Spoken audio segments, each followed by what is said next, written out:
Hey guys, Ashley here. Today we are going to be discussing A Court of Wings and Ruin by Miss Sarah J. Maas. I am so excited. You know, I've had a couple days to mull this over. I was going to originally film my review right after, but I let it sink in. So we are just going to be discussing all the feelings that is A Court of Wings and Ruin. As you can see, I annotated the heck out of it. I took a bunch of notes, so we're just going to go through them in order of what I want to talk about. If you have not read ACOWAR, ACOMAF, or ACOTAR, goodbye, leave. Obviously, I'm gonna be spoiling all the spoils. Okay, bye. First thing is first. ACOWAR picks up right after where we left off in ACOMAF. Feyre is back at the spring court with Lucien and Tamlin. We actually do not see that much of Tamlin like I thought we would. He's kind of just there. Feyre doesn't really interact with him at all, which is kind of weird. You think after you got your boo back you would want to get in that, but no, he is kind of just there doing his typical like dick face shit self. She does interact with Lucien a lot, which I love because I love Feyre and Lucien's like bond they have, and I know Feyre is just like faking whatever at the spring court, but I do feel her little connection with Lucien. Oh my gosh. Can you believe Tamlin? She fools Tamlin by like casually like touching Lucien on the shoulder, like leaning into him when things are happening on purpose to mess with Tamlin, and Tamlin falls for that shit. Like, really? Like, yes, she is gonna go be with Lucien after that whole ordeal with Rhys happened, and you know Lucien is mates with Elaine. So why Tamlin gets irked by that? I don't know, because he's stupid. Immediately, we know that Lucien and Alice know what's up with her. I think they know that she is not completely on their side, and this whole thing that she's pulling is a ruse. Even Alice questions her. She's like, I know what you doing, girl. I saw you at summer court with Rhys and the Morgan. I love how they call everyone that's not in the inner circle calls Mord the Morgan, because she's like that intimidating, and I love it. Love it. Anyway, so she's like, yeah, I saw you guys. I know, blah, blah, blah. And then Feyre's like, oh, Rhys was just making me do those things. He made me. And then Alice is like, if you say so. And Feyre's like, I do say so. Ooh, that was so good. So good. Oh, okay, so we're all thinking, what is going to happen if Tamlin tries to like go to bed with Feyre? What if he like approaches her in that way? And you know, Feyre, she already has that down. She builds up these centered thing around the premises of where her room is, so she knows if Tamlin crosses that line, she knows that he's there. So she fakes having a nightmare, goes to Lucien's room, and like is like cuddling with him, like, oh, help me, I'm crying. And she fakes tears by using Tarquin's powers to like make tears on her face. And then Tamlin walks in and is like, oh, whoa, no. So he does not have sex with her, and that was great. That was great. Overall, this first part, I really thought we would get more. Not that I wasn't satisfied with her whole mind games, but I think we all thought there would be like more revenge plotting, like how is she going to infiltrate the spring court, whatever. But I am glad we didn't stick around there too long, because I was like, oh my gosh, like are we going to be in the spring court for like the whole half of the book before we see Rhys again? But you know, that ends pretty quickly. We get two new characters very briefly, these twins, these Highburn twins that I have no idea how to pronounce their names to. They're annoying as heck. And Feyre just butchers them in the forest with Lucien. She just like unleashes all of her power.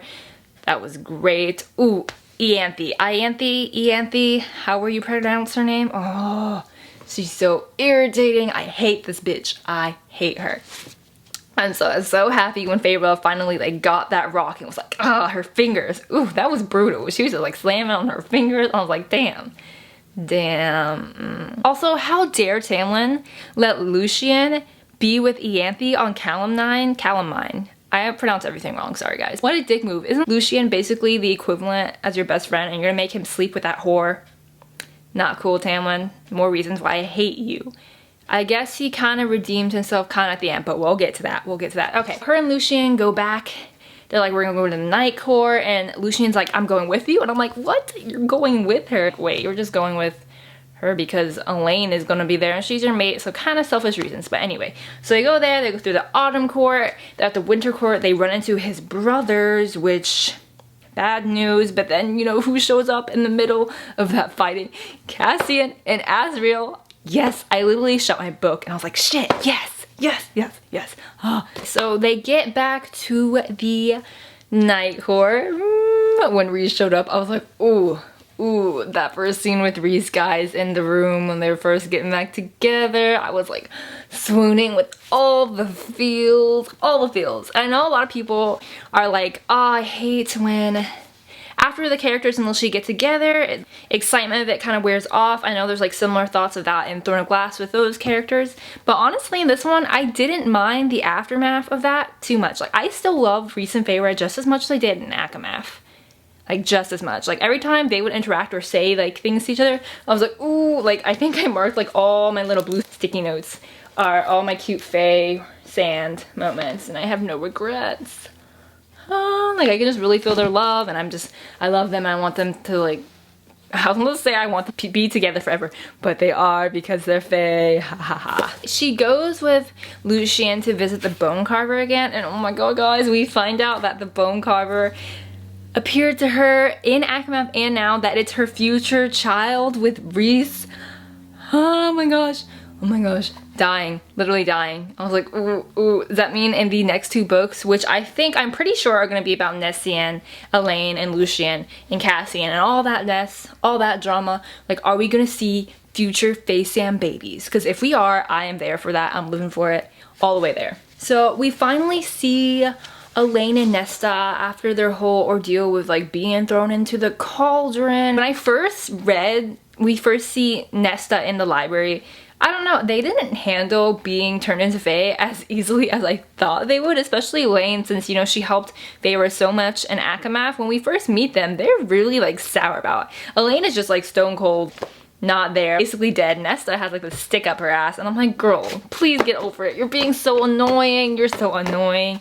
And Lucien's just like, Elaine, Elaine, I have to see Elaine. Let me see Elaine. And I'm like, boy, chill, chill, chill. Please chill. But Nesta, I mean, I did, towards the end, I think she did redeem herself. I don't love her, but I like her now. And I think mainly I just like her interactions with Cassian, because that connection, I like that little thing they got going, that back and forth. I do like that. So I don't love her, but I do like when she interacts with Cassian. So that's good. Oh my gosh. Ugh. I tried to get in order with this, but I don't think I can. During the war, when she yells Cassian's name just so he wouldn't get killed. Oh, my heart. My heart. That was so intense, guys. Ah, so intense, so intense. So anyway, getting back to the bone carver, I'm just all over the place. He wants them to get this mirror, and at first I'm like, mirror. I think he said that this window to the world. Is this the connection? Is this the connection to Terrasan? Because remember, okay, quick Empire Storms spoilers. If you haven't read Empire Storms, I'm putting up this little picture. When it goes away, you can unmute it. So remember when Aelin and I think Manon, they go through this like porter almost mirror thing and they see things? Is that the same thing? Is it the connection that connects the two worlds? No, but I was wrong. It's not. But anyway, that was fun to think so, right? Ooh, can we talk about the meeting between that they had? So they call in they send letters to all the High Lords to have this meeting about what they should do against Hybern, you know, who's on their side kind of thing. Oh guys, that was stressful. My heart was like pounding during that. And oh, when Tamlin showed up, I was like, shit, things are happening. And he's like, so Reese, did you ever notice that noise Feyre makes before she climaxes? I was like, oh my god. Oh no. I don't know, guys. I like almost feel like I was more excited whenever Tamlin would show up in scenes, because I was like, ooh shit, like things are gonna happen. And like I said, I think he did redeem himself a little bit. At the end, oh my god, when Reese was dying. Okay, first of all, when Reese died, I wasn't like devastatedly like sad or anything. Like I didn't cry initially because I knew, I was like, no, he's not gonna die. Sarah J Maas is not gonna kill Rhysand, aka #1 Book Bay boyfriend. No, she's not gonna kill him. So I was like, no way, denial. No. I literally closed my book and I was like, no, that's not happening. He's not gonna die. No way. So when he dies, I honestly started crying when Feyre was crying because she was so devastated. Like she was leaning over him and she's like, no, come back. I was like, oh my god, that's when I started crying. They basically do the same thing they did to Feyre. All the High Lords put their little bits of power into him, and so the last High Lord they need is the Spring Court, and Tamlin comes. He does do it for Feyre, and he's like, I want you to be happy. And I was like, oh, I don't like Tamlin, and this does not dismiss anything he's done in the past, but you can tell he loves Feyre so much still, and it's just kind of sad. A devastating story on his side. Yes, you're a shitty person, you've done all these bad things, but you still love this girl so much, and she's just, ugh. And Feyre writes him that note back, and she's like, I want you to be happy too. And I'm like, yes, guys, work things out. That is how you do it. Back to that meeting. I told you, I'm gonna be all over the place. We find out that Helion, he's the High Lord of the Day Court. He is Lucien's father. What? He had an affair with the Lady of the Autumn Court. They had a little thing going on, and that result is Lucien, and that is why his skin is a little darker, and why his father resents him so much, and why his brothers hate him. And that's why Eris, I think, isn't that like bad towards him too.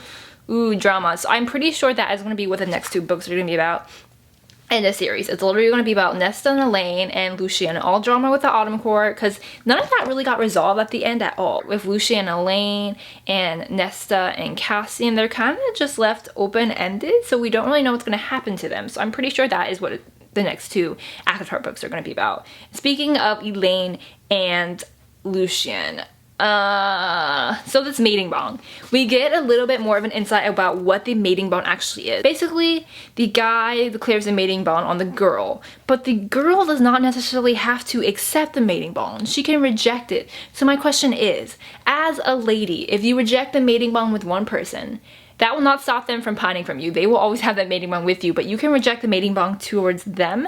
Can you have multiple mates? Can you? Because she was like talking to Azriel a bit in this one, and I'm like, could she be mates possibly with another person? Because as you know, Mor and Azriel are pretty much, that's not happening. Mor told Feyre that she prefers females more, and that's why the whole thing with Azriel, I mean, to be honest, it does make sense now that I look at it. I mean, I think a lot of people would look at it maybe as Sarah trying to put more diversity into her book, because there definitely was a lot more diversity, especially within all the High Lords. I did see where she was trying to put more diversity, and that's great. Maybe she's trying to fix all these problematic things that people always complain about. It necessarily doesn't bother me, but it was nice to see that. So Mor that's out of the picture. So my question is, with Azriel, is maybe Elaine going to be with Azriel? Maybe that's just a good friendship. I don't know, because it didn't look like she wasn't as mean towards Lucien, like as cold. She was definitely being more open towards him at the end. But my thing is are they going to be mates? Because I'm not sure. So if she does reject it, could she have another mate? Could it be Azriel? Could it be somebody else? Those are the things I have questions about. So we get to the war. Tamlin first, we think he betrays us, but he's really on our side. Jurian, we think he betrays us. He's really on our side. So the whole war comes out. Okay, so the problem I have with the whole war scene, I did like the epicness and like vastness that the war felt like. It felt very much like old Lord of the Rings movie war fights, Game of Thrones-esque camp thing happening. I really do wish there would have been multiple POVs in this one. A lot of people might disagree with me or agree with me. I just think the first 2 books, it was very necessary to have it only in Feyre's point of view, but in this 3rd one, I think it really could have helped the plot if we had seen from Azriel or Cassian or Mor. They're such nice developed characters. I freaking love the inner circle, and I just felt like we weren't with them as much in this one as I would have liked to. We barely saw Amren. I really love Amren, and I'm like, oh. So I think multiple point of views would have really helped just build their characters more. Because after this, are we going to see them again in the next 2 books? Probably not. It's just going to be the sisters, and we might get casual mentions of these people. To be and see the things happening in the war, we had to have Mor and Feyre just standing on the sidelines. Like, I really thought I wanted to see Feyre be badass and fight. Like, I really did. And we do see her a little bit with the cauldron, and we see her like look through people's eyes, so I guess that counts. And I'm not like too disappointed. I'm not really that sad about it. I know a lot of people like gave ACOWAR 3 stars just because of that reason, and I do agree with their reasons, but no way do I think ACOWAR deserves nothing less than like 5 stars. It is a 5-star read, and I'm sticking with that. They destroy the cauldron, guys. Ooh, okay. I don't cry that easily in books, guys, but when Feyre's dad showed up, oh my god, I was like bawling at that point. So when he died, damn, he was the only person who really died in this book. We were so scared. Sarah basically did everything that could possibly go wrong, and then was like, haha, never mind. It's like, oh, Aaron's dead. Nope. Oh, Aaron's alive. Oh, Rhys dies. Rhys is alive. But Feyre's dad does stay dead. The Hybern King, he snaps his neck. That was really sad. Oh my gosh. And when Nesta was like leaning over Cassian, she was like ready to die with him. That was really sad too. So we kind of finally learned what Amryn is. I mean, I was so kind of confused. I thought maybe she was a dragon, but then in the coloring book, they picture her like normal with fiery wings. I think I also saw somewhere that Sarah said she is the angel of death or something. I'm still not too sure. If you guys know what she is exactly, let me know in the comments because I'm still not really that sure. That's still questionable. And also at the meeting, Nesta, okay, this is where I finally started liking Nesta, and I think the High Lords were like, no, we're not gonna be with you, and Nesta's like, no. She like takes the stand and she speaks up for Feyre. I was like, yes, girl. Yes, this is where you're becoming a badass. Yes, yes, yes, yes, yes. And she like unleashes all that power, and she, oh my gosh, her and Elaine, when Elaine stabs the King of Hybern and Nesta finishes him.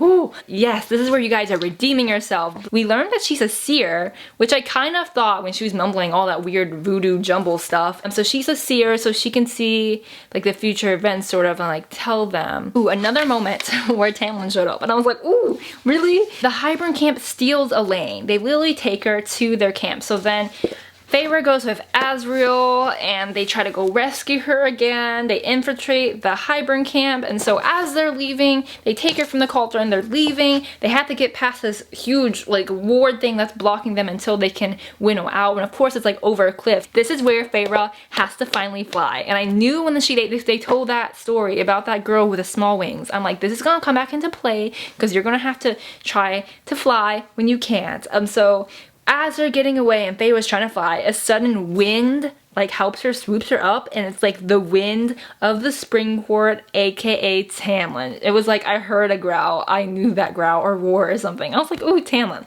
Like, I don't know why I got excited when Tamlin showed up, because I just knew if he showed up, shit was gonna go down, and I got really excited about it. Oh, anyway, so how Rhysand dies is they're trying to like resurrect the cauldron, but I think with like goodness instead of evil. And so as they're doing it, Feyre has to take all of Rhys's power, and he lets her, and then he's just dead, like stone cold dead. I'm like, why? Why you sacrifice yourself? The ending. How did I feel about this ending? I don't know if I was like completely satisfied. I don't know if that's the right word. And I try not to like watch any reviews or read too many, but someone said something that really resonated with me, and I was like, I think I just kind of feel empty, and that sounds really sad. I honestly don't know how to feel. This book messed me up. I finally picked up a book today. It's been like 4 days. I like could not read anything after this. I just felt like despair and emptiness. I don't know. I think Sarah J. Maas did a good job ending it, but I don't know. I feel like I just wanted more. And I think that still has to do with the multiple POV thing, because seeing Rhys's point of view was always great. Like, I love reading from Rhys's point of view, and we've only read like 3 chapters ever from him, and I don't know. I feel empty. I don't know how to feel. Like, the initial excitement of Akabor has kind of worn off, so it has given me time to think about my feelings, and I feel empty. I think everything was done well, but I don't know, something's missing.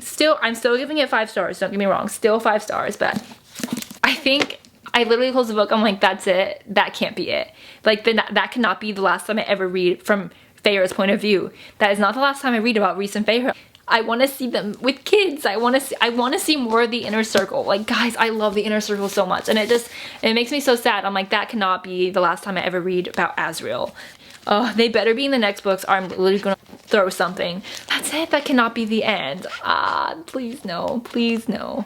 So immediately upon reading Akabor, and it was like, what, like 5 in the morning when I finished it, I was like, oh my gosh, I can finally look at the coloring pages that I did not get to look at when I bought it. And so I think the first page I flipped to randomly, and I immediately started crying, is Charlie did illustrate the scene where Feyre goes to the bone carver and finds out who it appears, and look at this. Do you see that? That is Rhys and Feyre's son there. Look how cute he is. Oh, gives me all the feels. And makes me even more sad about this ending. I'm like, are we never gonna see this?